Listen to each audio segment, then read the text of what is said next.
Masobra 20 ka-barker sa Bacolod City Public Plaza pahalinon sa Bacolod City Police. Sa Eileen Pedreso nakatutok.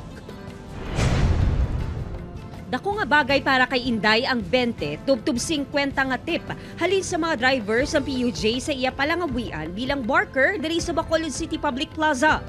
Kung kay isa, siya man ang nagagiya sa pagpark sa mga pribado nga salakyan. Para sa ako niya, ma'am, importante man sa mga tao, ma'am, parehas na ako nga barker, ma'am, nga makapatras man din, ma'am, kay para lang man sa pangkaon-kaon sa mga kabataan namon. Kung wala na yun, hindi man kami kakaon. Kisa gani, ma'am, ginasiritan lang kami, kapasalamat lang kami gani, ma'am. Tapos tapos ma'am, hindi namon ugali, ma'am, nga manukot kami sa lakyan nga. Ang mga kasubong ni Inday nga barker, dumilian na sa plaza, subong nga Mayo suno sa Bacolod City Police. Magluwas sa tinutuyo nga hawanan ang plaza.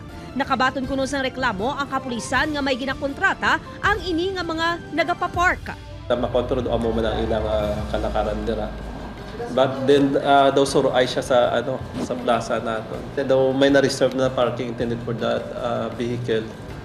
Basi may mga contact sila. Bas ma'am, actually makita naton. Amo na maobserbahan pag mga alauna, alas 2. Amo na siya, siguro wala pa traffic ginakuha nila. Ginpaginwala naman ini isang barker nga si Mario. Why may mga sa mo din, why may mga jolaan, why may mga ikramo din, amo nabi nga kami gapanukot, wala.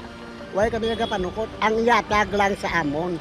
Wala man kami gapangontrata, ya. Nakasaad sa City Ordinance number 0815729 nga hugot nga ginadumilian ang pagpangayo-kayo sa public vehicles sa mga plaza, dalanon kag terminals. Upod kay Reynald Castillo, Eileen Pedreso.